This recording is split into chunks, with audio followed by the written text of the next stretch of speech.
Welcome back to Between the Lines. I'm Wolfey. I'm here with Bones. Now that the EPL season's over, what do you do with your Saturdays? I think I might find a nice woman and start a family. You serious? No. If I'm going to go to prison, I'm at least going to commit a crime, Stevie. That makes sense.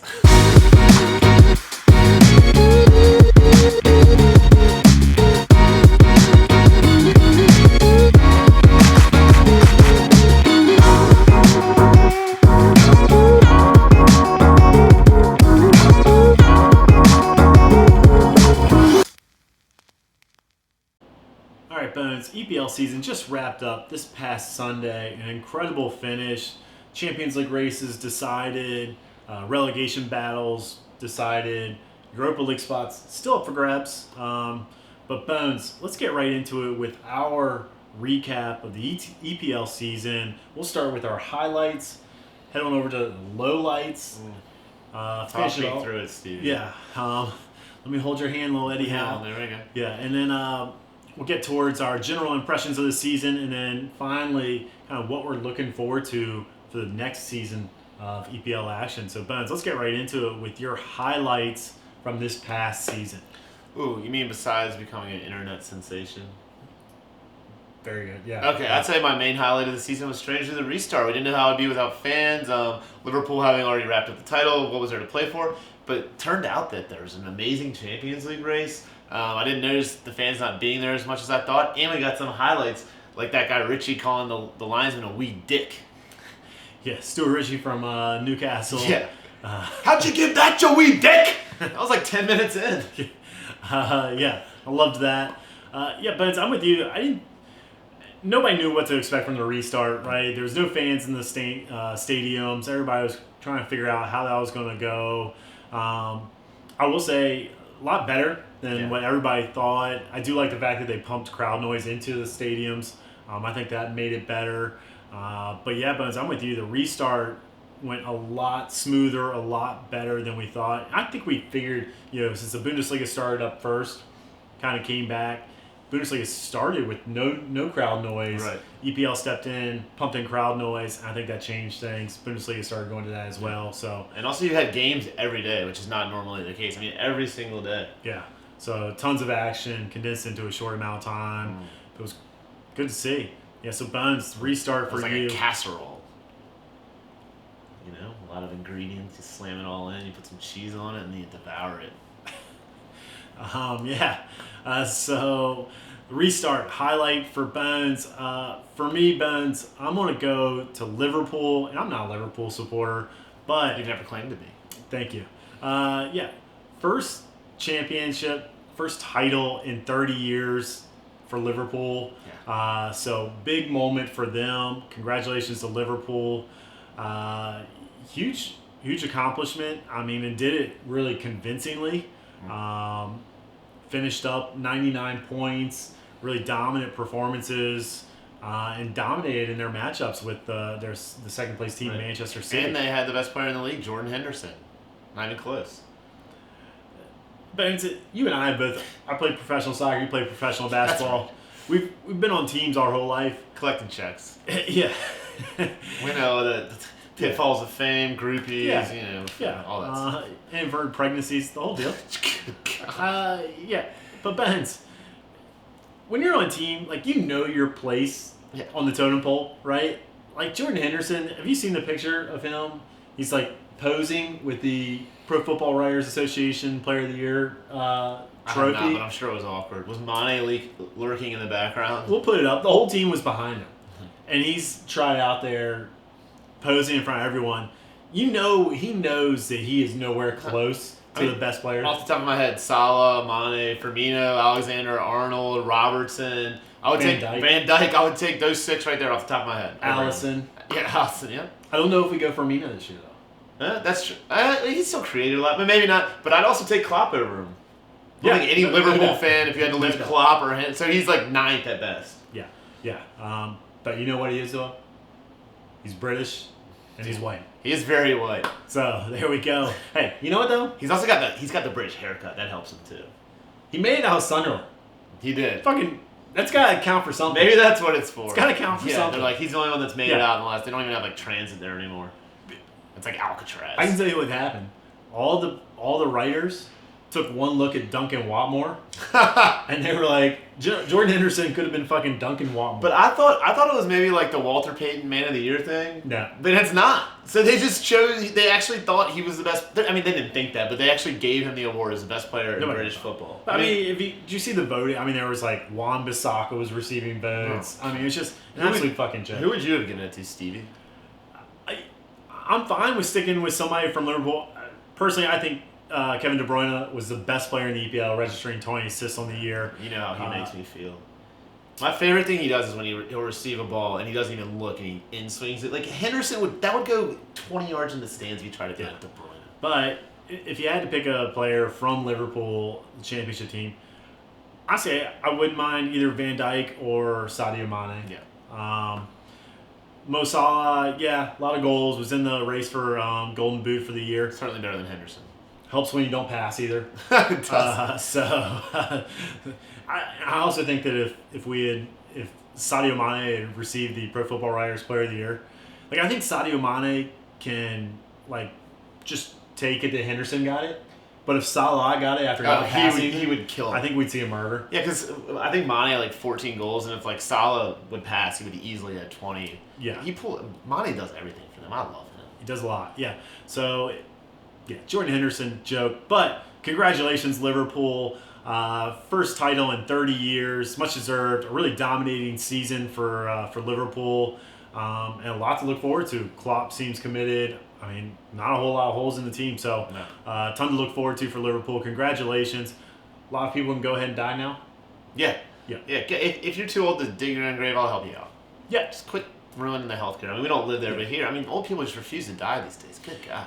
Yeah, you get us to the bottom and we'll fill you in. Exactly. I don't want to live past like 75. Quit being selfish.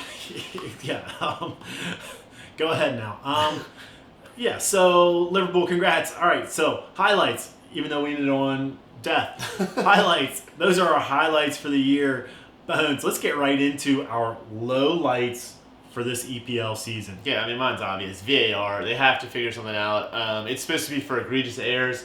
I can't handle anymore watching replays where they do that stupid-ass line or where the ball hits somebody in the shoulder and they review it for 3 minutes. And also, the ref going over to the TV is unbelievable. I mean, do you have any solutions here, Stevie boy? I mean, I think EPL can take a page out of the MLS playbook. Yeah, shockingly, yes. MLS seems to have, I'm not saying VAR figured out, and they're officiating fucking blows in MLS. Correct. But that being said, VAR reviews generally take a really short amount of time. Yeah. It's not drawn out. On top of it, and they just kind of introduced it recently in the MLS's back tournament, where you can hear the discussion between the center ref and the fourth or the VAR official. I think they stole that from the XFL. Vince McMahon, forever innovating. Up in there, yeah. Go top row. But yeah, like I said, like he has an earpiece. The guy watching VAR is a certified EPL ref, so he should just be like, that was a foul, that wasn't a foul, and then it's over. Like let's go. Yeah. Good God. My biggest gripe with VAR bans, if I may. Yeah, go ahead. You may. Yeah. Okay. And this is, VAR was instituted, in essence, if you boil it down, just to kind of take away some of the controversy that we'd seen in other games in past years. Right. VAR became its own controversy and added a whole nother layer. Every match. It got to the point where soccer, there's so few goals, and it's such a euphoric experience, Alexi Lawless, my best friend, one time compared it to sex. He said, you're building all the way up to something orgasmic, if I will. Mm-hmm. And it takes that away because every time there's a goal, you're like, oh, is there a handball in the build-up? Was that guy a fraction off sides? All that shit. It drives me insane, Stevie. I'd be Watford. Not a whole lot of build-up. Let's just go direct. just punt it straight and let's get it over with. Let's go direct. So, Stevie, what was your low light of the year? Yeah, my low light. I'm heading back to Liverpool on this one. So we talked about how great it was. They won the title for the first 30 years. Low light is really, that title in a lot of ways was overshadowed by the pandemic, right? And I mentioned Liverpool ended the year on 99 points. You would think they're definitely on pace to hit over 100 points before the pandemic, and then unfortunately for them, and maybe it's their fault, but they came out of the pandemic pretty slow, dropped points to Arsenal, Burnley? Burnley at home. Burnley at home? Points too. Yeah, you don't see that for a Liverpool team at home, dropping points to a team like Burnley. So anyways, Man City, I believe it was in 17 season, finished the season with 100 points. The only EPL team to do so. Is that finished true? with 100 points. That is true. Wow. Liverpool could have joined them in that elite company. Unfortunately for them, pandemic happened, really threw off their rhythm, started sluggish in the restart, and ended up with 99 points, Bones. And we got robbed, not like the Liverpool player's house during the last game, which also could have been avoided, but we got robbed of some magical moments like, Klopp running into the stands and embracing everyone, and Henderson crying with all his British brothers, and Mane, maybe bringing some friends to the game and toasting, something like that, I don't know. Yeah. Salah, I don't know. Yeah. We got the, typical videos of them dancing and stuff like that, and Klopp. Right, that's what I was going with Mane. Mane would have done something weird, and then Salah would have come and tried to make it okay, and they hate each other. They would start duking it out, maybe. Yeah, all right. I don't know. I'm trying to follow you, but I'm having trouble. So Liverpool though had just a lot taken away from them in terms of celebrations, in terms of a place in history, really overshadowed by the pandemic. And what should have been celebrated. It was celebrated, but it could have been celebrated to an even higher level. Especially being their first title in 30 years, First title in 30 years, yeah. When's the last time they won the title? It was 30 years ago. Oh, okay. I think it was 79. I remember it well. Yeah, let's keep saying that. So for me, low light is just the fact that such a massive occasion. I mean, this is for us, the Red Sox finally win the title again. And can you imagine if there was not allowed to have fans there or something like that? And it would have been 89. 79 would have been. I was not alive. Yeah. Okay. All right. Yeah. 40 years. So I think we missed out. Any Liverpool fan will take it, but I do think we feel like we missed out. We were kind of cheated out of some of the celebrations for that. I think if the fans come back next year, they'll make up for it. Every game they'll be chanting about all that. They'll have something. Yeah. So Liverpool, my low light, didn't quite get everything they deserved, I thought, but we'll see what happens next year. So Bones, wrapping up, put a bow on it. Yeah, let's do it. Let's get your overall thoughts, opinions on this past season, your feelings. Oh, now? That's it. Yeah. I thought you were gonna. I thought you were burping or something. I did. Okay. Sorry, Steve. I'd say this season wasn't great. I'm gonna be honest. The restart was awesome because we were thirsty for sports, and Chelsea and Man U kind of had an interesting thing going on. But I'd say I'd give it a 5 or a 6 out of 10. I thought the league was down. I thought there were 2 great teams, 3 or 4 pretty good teams, and then a bunch of teams that are really awful. Yeah, I'm with you, Bones. I think the quality of the EPL, and we've touched on it in past episodes, Bones, I think the quality of the EPL was down. And this is kind of subjective when you just look at teams like fucking Newcastle, mid-table team, Sheffield United competing for spots in Europe, Brighton and Hove, okay, but still, completely safe from relegation. West Ham didn't get relegated. They were fucking terrible. Even at the top, Chelsea and Man U were up and down all year, and then still qualified for Champions League. Yeah. And I don't care if people want to fight me. I think there was 4 or 5 teams in every other major league, Serie A, Bundesliga, and La Liga, that were better than the 3rd best team in the EPL. Yeah, you could have arguments, I guess. I won't go that far, but I will say it seemed like the quality was down, and we just mentioned some kind of subjective eye test there. But if you want a more objective one, look at the Champions League. Yeah. Who's left? It's Man City. Chelsea is about to get bounced. Yeah. They're down to Bayern Munich right now, And unless it has some Barcelona PSG. I think Bayern won combined at Tottenham and Chelsea 7-0. Yeah, so you look at that. That being said, Man City in a good spot right now with Real Madrid up 2-1, heading back to Man City. So good performance in them. Yeah. You like to see it. It's one thing that Pep has lacked in his time in Man City. It would be a quality Champions League run. Hope he gets it this year. I hope he wins it. Do you? That's who you're rooting for? I like it. You're a citizen now? I like that. I mean, I don't like that he beats up on Pookie. Last game of the year. Yeah, I was right. He's a sadist. He is a sadist. 6-0. Yeah. 6-0. So, but yeah, EPL did seem down this year. But I think, Bones, that leads us into what we are looking forward to next year. I don't want to put words in your mouth. Please don't. Okay. Go ahead. Take it away then. I'd say I'm looking most forward to Chelsea for a number of reasons. Number one, Pulisic. Number two, how does Lampard start Mount with all the talent coming in? Number three, their defense is still awful, so their games will be up and down. And number four, I mean, they're top like 6, 7. Oh my God, it's gonna be amazing. Yeah, and I think we've already seen Timo Werner is there already. Hakeem Ziyech is there already. Kai Havertz seems like he's a done deal. That seems like it's just a matter of days before it's finally agreed upon. Maybe hours. Possibly. My Chelsea guy. Yeah, okay. Yeah. Yeah, so Kai Havertz, from what I've heard, all my guys said personal terms are agreed. It's just two teams need to come to an agreement. So, and then Ben Chilwell possibly join them. Hopefully, shore up the back a little bit they for need them. that. Yeah, we'll see what else. David Alaba was rumored a while ago. I haven't heard anything about him recently. I know he was asking like crazy amount of money, like $20 million a year. Good fucking luck with that. I mean, you're a quality player, but get the fuck out of here. Yeah. Anyways, so Chelsea definitely gonna be fun to watch. Christian Pulisic seems like he took a leap forward after the restart. So if he doesn't start and we're allowed in the country, Lampard's going down. I'm gonna hit him with my slingshot. How is Lampard going to find a way to start Mason Mount? That's what I was, Stevie. God, we're so good. I was just about to ask you that. He's gonna start. He will start. Yeah, we've said before. I've seen all these predictions on Twitter and online and all these different places, and it's like some front four of Pulisic, Timo Werner, Hakeem Ziyech, Kai Havertz. You're fucking out of your mind if you don't think that Mason Mount is finding his way in there somewhere. Yeah, it's like when he fucking is. I mean, he's the coach's son. He will start. Yeah. We all know. We've all been on teams where the coach's son sucks. Like you see his videos of Trump's son running around in Northern Virginia playing on like the best travel team in the state, and he can't even move. He's gonna start. He doesn't deserve this.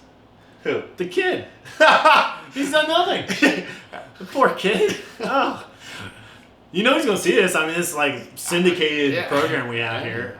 You're right. He's been through enough. Yeah. That's where we draw the line. Yeah, we're talking about burying old people alive and all kinds of... They've lived a full life. He's just starting. God forbid. Yeah. God forbid. I take it back. And I'm not a Trump guy. You know this, but come on. Yeah. All right. Jesus. Not his fault that his mom just needed citizenship, so she... Really in the weeds here, Steve. All right. I went too far with that. We both did. We apologize. I'm not apologizing for shit. Yeah. I'll send you my address, bitch. Yeah, so you're looking forward to Chelsea. I'm looking forward to the whole EPL. We mentioned they were down this year quality-wise. Next year, it's going up, right? We've looked at Liverpool, doesn't have many holes. I expect them to spend a little bit of money, kind of freshen up. What do they need? I feel like they need some depth. I'd love to see somebody get in there over fucking Henderson. Well, I mean, that's the funny thing. If they would have signed Thiago, like was rumored, Henderson would be on the bench. So from the best player in England to the bench. Yeah, so you wonder, it could have been Henderson if they get Thiago. It's still rumored. Apparently, I saw some today where Bayern Munich has dropped their asking price for Thiago a little bit, so maybe that brings Liverpool back into the fold. I love him. Something with me in defensive mids. I don't know what it is. Yeah, he's good. But Gigi Wijnaldum, another player who saw a lot of time. Naby started seeing some time towards the end of the year. I had a fucking incredible goal against Chelsea. You know Wijnaldum has gone 2 straight seasons without an assist? Yes. How is that possible? So that's, so you wonder if they bring in Thiago from Bayern Munich, is he there to replace Henderson? Is he there to replace Gigi Wijnaldum? Naby Keita, maybe he seems like he's settling in towards the end of last season. What does he do going in next year? Anyway, so Liverpool defensively seem like they're shored up to probably two best outside backs in the whole league between Robertson and Alexander-Arnold, who is an absolute stud, maybe the best right back in the world. I love that free kick he had, and Kepa just doesn't move. Yeah, well, Kepa is, even if he did move. We didn't even talk about that with Chelsea. They might need to find a goalie. Yeah, so apparently they're looking for one. But anyways, all the teams seem to, even Man City, who is going to spend money, we know that. Yeah. I mean, there's no fucking repercussions. I'm excited to watch Foden next year. With Silva gone. Foden next year. We talked about Manchester United bringing in Jadon Sancho potentially. Chelsea with everything they've got going on. Newcastle, a full year of Jose Mourinho there. Hey, My boy Jose is already firing away. We saw his comments about Bruno for Manchester United this past week. I'm excited about Tottenham, Arteta. Tottenham, Arteta with a full season at Arsenal. You would hope that Arsenal gives him some money to spend. David Luiz, Mustafi, not letting in goals. So Mikel Arteta is a fucking genius. He is. If he can shore up the defense with those two idiots back there. I think the most important thing for Arsenal is to lock up that cop they got in the back. Martinez, the right. Keeper. Yeah, Officer Martinez. Yeah. But then for Arsenal, can they bring back Aubameyang? That's a big question mark for them. Rumored, I'm not really sure what the rumor is, whether he's going or staying. But they have to bring him back. But you would think a front three of Aubameyang, Lacazette, Pepe, and then off the bench, Saka off the bench for them. That's a great front three. Do you trust Sabalas? Can he pull the strings for them? Because Guendouzi's on the way out, it looks like. Guendouzi's on the way out. Thomas Partey potentially on the way in. That gets me excited. They just have to meet the Atletico Madrid $50 million release clause. I think that's a deal. Yeah, he'll be a Champions League champion by that point. Yeah, we'll see. So tons of stuff going on. Even Newcastle new owners, we'll see what kind of money they start throwing around. Rumors of Weston McKennie possibly going to Newcastle. Ooh. Southampton as well in for Weston McKennie. I would love to see McKennie in the EPL. Yeah, it seems like it's going to happen, especially with Schalke just trying to unload players. We're taking over again. They're seeing 1776 in the rear view, I'm telling you. It's a scary... Christian was just like Paul Revere. He's just the first one. Yeah. You thought after Liverpool win the title, you're going to see a lot of dead Brits. Yeah, you're going to wake up. Just wait. They're going to wake up one day, there's going to be no tea in the whole country, and Pulisic's just going to be like... Yeah, so a ton of stuff. We think the EPL is going to be absolute crazy next year. It's going to be great. So tons of stuff to look forward to. Champions League still going on. FA Cup, Bones. That's this Saturday. 12:30. Yeah, Bones, what are you looking forward to? Thoughts, predictions of this FA Cup? It's weird because the FA Cup, the finals are always low scoring, right? People are scared to make mistakes and they can go in extra time and all that, but two teams with terrible defenses and great attacks, so who knows? I hope it's up and down and a lot of goals. We think they're terrible defenses. Yeah, that's true. But that's true. Somehow, we said, Mikel Arteta seems to be fucking working wonders with David Luiz and Mustafi. I forgot they held Man City and Liverpool to one combined goal back-to-back games. So but big stage, we expect David Luiz to do something. Whether he hits a fucking 30-yard pill from a free kick, or gives up a penalty, gets a red card, one of those. I'm guessing Chelsea starts an MMA fighter in goal again. Yeah, because I think Kepa's done. Yeah, the biggest game of the year for Chelsea had Kepa on the bench. They did. So yeah, he's done for sure. I would think. And then Chelsea gives up goals left and right. Out of the top 4 teams in the EPL, Chelsea gave away by far the most goals. It was like 10 more than the next closest. If there's a prop bet for like Rudiger or David Luiz to give up a PK, I would take that. Like them combined. One of them's going to score an own goal, give up a PK, something like that. Yeah, no doubt about that. So I would think even if Arsenal tends to sit back a little bit, on the counter they've been great with Aubameyang, Lacazette, again, Pepe. So it should be... Chelsea's going to be open. Frank Lampard only knows play open. Even if defense sits back, they give up goals anyway. So he attacks. Yeah. He's like... His team attacks. He attacks Klopp on the side. I think he's going to get in a fight with a fan at some point. I'm predicting that. I hope so. In the next 10 years, he's going to stick a fan. And they're going to deserve it. Oof. And you're not going to be able to tell if they had teeth there before he punched him or not. Because everyone in Britain's teeth are terrible. Yeah, so we're expecting an open game. I think Vegas, you said, has the over-under at 2.5. Yeah, which is crazy. Yeah, apparently Vegas has a lot more faith in David Luiz than we do. Yeah. Rudiger as well. So, yeah, we'll see what happens. I guess finals typically end up being low-scoring matches. So, we'll see. But should be a great match. It's going to really put a bow on the EPL season, close it out for us. But still, tons of content. Champions League starting up soon. August 8th? Yeah, August 8th. So a lot to look forward to. So make sure you're staying up to date with all of it. If you like the video, go ahead and like it for us. Leave a comment. Hit the subscribe button for us. Vote on the Instagram polls. Yeah. We put the order in for t-shirts. They are being made right now. So Brooks Sneed, I hope you got room in your drawers. You've got a lot coming. Yeah, the guy said he wants to get the contour of my face perfect. He said the jawline. He's working on the jawline. Isn't the picture just my face in the front? Nah. Oh. Okay. A lot going on. You can follow us on Twitter as well. You can follow us on Instagram. Again, chance to win T-shirts if you participate in the Instagram polls. The very worst, you just get to look at hot dudes. Yeah, I mean, all Zoolander team is rounding into form. Robert beat out Ronaldo. Yeah, there you go. That's an upset. An upset special. Maybe that signs a Ronaldo agent. Yeah, finally. Yeah. So a lot going on. Make sure you stay up to date with it. Follow us on all the social media stuff, and we will see you guys next Monday for the next episode.